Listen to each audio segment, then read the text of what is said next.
성현님, 네, 어떤 작품 준비하셨습니까? 저도 신바님의 추천작과 결을 좀 맞춰봤고요. 차별과 혐오라는 주제로 좀 골라봤습니다.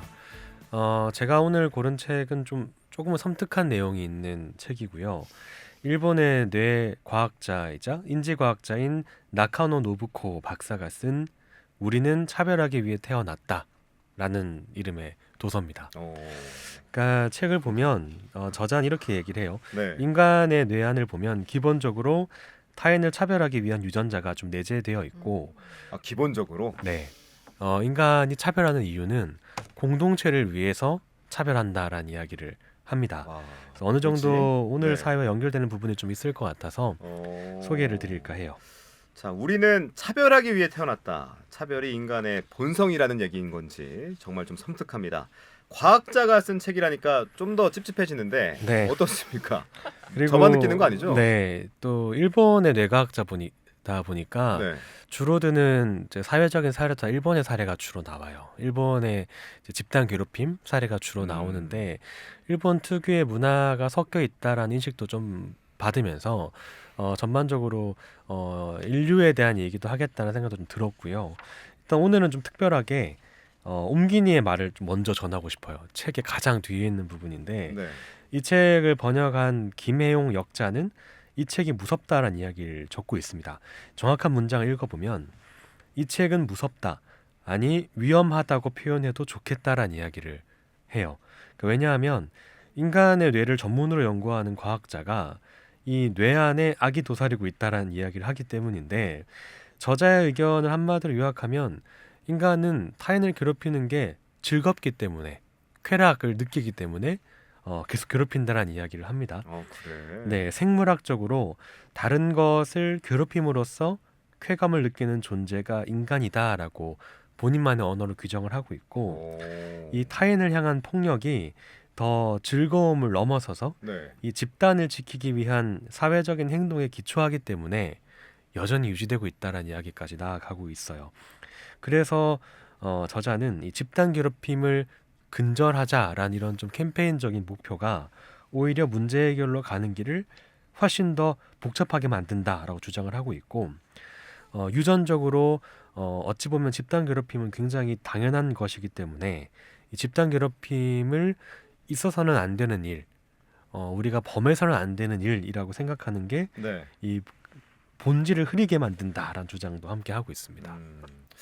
자, 근엄한 도덕률만으로는 문제를 풀 수 없다는 말씀. 그래도 본성을 있는 대로 받아들이자. 이건 또 말이 안 되잖아요. 책에서는 어떤 얘기를 좀 들려줍니까? 네, 저자도 이 문제를 좀 깊이 풀고 싶어하는 입장이긴 하고요. 그래서 그 답을 본인의 전문 영역에서 깊이 고민하면서 책을 썼습니다. 그 핵심은 왜 우리가 타인을 괴롭히는가 이 문제를 정확하게 인식을 하자라는 주장이고 조금 더 살펴보면 저자는 타인을 사회적으로 우리가 배제해 왔던 건 인간이라는 하나의 종이 본인의 생존율을 높이기 위한 이 진화 과정에서 체득한 기능이다라는 이야기를 해요. 그러니까 언뜻 인간이 인간을 괴롭히는 거는 어찌 보면 좀 자기 파괴적인 행동이 아닌가라는 생각이 들기도 하고 이 생존의 이 걸림돌이 되어 보이는 이걸 왜 괴롭혀 가는가, 왜 같은 사회 구성원을 배제하는가라는 질문이 남는데 이게 계속 유지돼 왔던 건 이 굉장히 사회적 기능이 있다라는 이야기인 거고 과거의 인간을 조금 돌아가 보면요, 처음에 인류는 생존을 위해서 거대한 집단을 만들었습니다.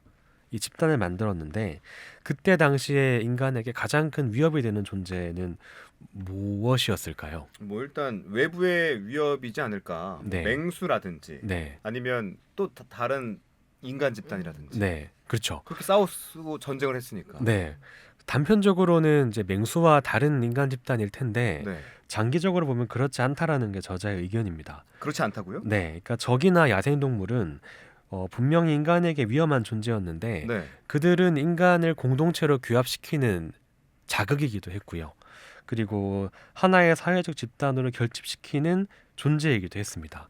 그러니까 외부의 적이 언제 공격할지 모르기 때문에 맹수와 다른 인간 집단들은 우리를 하나의 공동체로 규합시키는 힘이었고 동료가 필요하게 만들었던 원인이었고 그 두려움이 또 다른 집단으로서의 결속력을 강화시키는 원인이었다라는 거죠. 그래서 외부에 적이 생길 때 오히려 내부가 똘똘 뭉친다라는 건 뭐 여러 사회 실험으로 증명된 부분이기도 합니다. 그렇다면 이제 사회적 집단에게 가장 큰 적은 무엇이었을까? 이 의문이 남는데 이 저자의 독창성이 여기서 좀 드러나고요. 네. 그는 사회적 집단의 가장 큰 위협은 프리라이더, 프리라이더? 무임승차자라고 지목을 어. 합니다.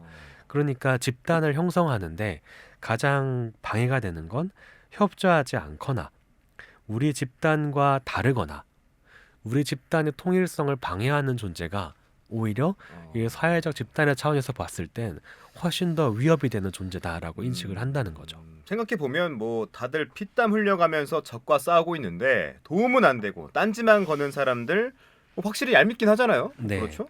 대놓고 무시하고 배제하진 않더라도 따돌림의 대상이 되고 또 그거에 대해서 책임을 묻기도 하는 것 같기도 해요. 네, 어떻습니까? 맞습니다.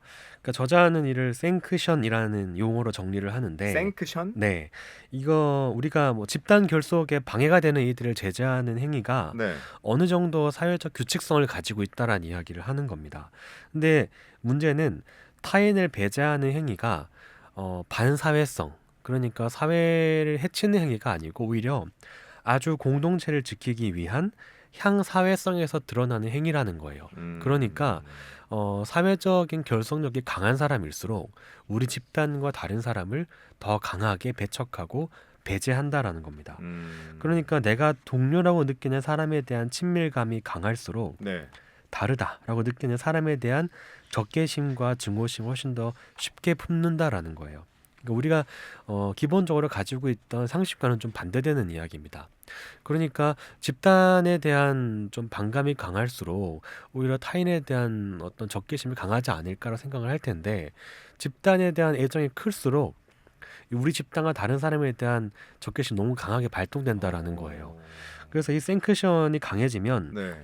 집단의 규칙을 어긴 사람만이 아니라 몸이 약해서 우리 집단의 발전에 도움이 될 것 같지 않은 사람들도 배척하게 되고, 왜냐하면 집단을 사랑하기 때문에 튀는 옷차림의 사람들도 거부하게 되고, 다른 지향을 가진 사람들도 거부하게 되고, 다른 피부색도 또 다른 삶의 방식을 영위하는 사람들도 거부하게 된다라는 겁니다. 이걸 과잉 제재 현상이 일어난다라고 저자는 설명을 하고 있고, 이러한 모든 적대감이 지금 내가 살아가고 속해 있는 이 공동체 내부의 협력적인 구조를 유지하기 위한 사회성을 발휘하기 위해서 사회적으로 배제한다라는 이야기를 저자는 설명을 하고 있어요. 뭐 이런 말 있잖아요. 하고 싶은 대로 해야지. 그런데 나가서 해라. 내 네. 눈앞에서 하지 마라. 뭐 이런 얘기기도 한데 네, 이런 것들 자체가 차별이나 배제라는 생각을 못 하는 것 같아요. 맞습니다. 저자는 이 과정을 뇌과학자답게 이제 신체 기관에서 생성되는 유전자로 설명을 하는데 이 과학자의 책을 읽다 보면 언제나 그렇듯 유전적 설명은 이 모든 게 어떤 사회적인 상호작용의 결과가 아니고 생태학적으로 만들어지는 결과다. 그러니까 이런 차별이라는 게 굉장히 좀 운명론적이다라는 이야기도 하는 것 같아서 조금은 불편하기도 하고 조금은 그렇다면 어떤 대안을 우리가 맞이할 수 있는가라는 이런 현실이 없는 것 같아서 대안이 없는 것 같아 좀 힘이 빠지기도 합니다. 네. 이제 하지만 이제 저자는 조금은 다른 이야기를 계속 좀 더해주고 있고요. 이 또 하나 주목할 부분은 이 규범 의식이 높은 집단일수록 네. 사회적 배제가 강하다라는 분석도 함께 하고 있다라는 거예요. 그러니까 서로가 서로에게서 유사성을 많이 느낄수록 상대에 대한 질투심과 시샘도 많이 느낀다라는 겁니다. 그러니까 규범 의식은 동조 압력이라는 우리가 하나의 규칙을 잘 지켜야 된다라는 걸 많이 공감할수록 너도 그렇게 해야지라는 동조 압력을 가하게 되고 이게 하나의 압박감이 되어서 다음에 내가 이 괴롭힘에 참여하지 않으면 내가 피해자가 된다, 표적이 된다라는 인식으로 넘어가게 되어서 이게 자기 방어적 태도로 연결된다라는 이야기도 함께 하고 있고요. 이걸 좀 종합적으로 정리를 해보면 한 집단이 강한 단결로 일치된 모습을 보일수록 강한 괴롭힘으로 연결되게 되고요. 또 강한 동료애를 가질수록 타인에 대한 강한 차별로 연결된다라는 이야기를 하고 있어요. 음. 동전의 앞 뒷면처럼 타인에 대한 애정이 강할수록 다른 사람을 많이 괴롭힐 수 있다라는 이야기도 함께 하고 있는 겁니다. 네, 점점 듣다 보니까 끄덕여지는 부분들이 생기긴 합니다. 그런데 이게 과해지면 전체주의, 파시즘이 고개를 들겠죠. 이 사적인 제재가 아닌 시스템 안에서 갈등을 잘 풀어내는 게 제일 중요할 것 같아요. 네, 저자는 이런 집단 괴롭힘, 타인에 대한 사회적인 배제와 차별이 한 종을 보존하기 위한, 그러니까 인간이 자신을 보호하기 위한 본능적 행위의 일환이다라는 걸 인정해야 된다고 이야기를 해요. 그러니까 뭔가 교육이 잘못돼서 음, 혹은 어떤 구조가 느슨해서 만들어지는 어떤 이벤트적인 현상이 아닌 굉장히 자연스럽고 본능적인 행위임을 인지를 해야만 이걸 문제 해결을 위한 시작이 된다라는 이야기를 하는 거고, 그래서 저자는 괴롭힘을 없애는 것에 집중할 것이 아니고 이 사회적인 본능을 어떻게 조절할 것인가로 논점을 바꿔야 된다라고 이야기를 합니다. 이 집단 괴롭힘을 막지 못하는 이유는 이 사회를 지키고 있다라는 본인 내부의 공명심, 내가 너를 배제하는 게 우리 집단을 위한 거야라는 공명심, 그리고 개개인의 즐거움에서 비롯된다라는 이야기를 하는 거고요. 음, 이를 막기 위해선 상대방을 공격했을 때 결국 내가 공격받는다라는 손해의 차원에서 시스템을 만들어야지 해결이 가능하다는 이야기를 합니다. 그러니까 강한 윤리의식을 세우는 것보다는 조금은 이해타산적인 상황을 설계하는 게 옳다라는 이야기를 하고 있고, 이 저자의 책을 보고 역자는 말을 하고 있어요. 그러니까 많은 사람이 교육으로 교화하지 못할 대상이 없다라고 믿고 있는데 이건 굉장히 본능적 행위이기 때문에 어떤 교육의 차원보다는 조금은 이제 사회적 차원에서의 어떤 규칙과 내가 무언가를 했을 때 손해를 볼 수 있는 이런 시스템 그런 음. 것들을 잘 설계할 필요가 있다. 현실적으로 계산할 필요가 있다는 이야기를 하고 있고, 이 집단 내부의 힘을 상쇄시킬 수 있는 외부 구조의 작동.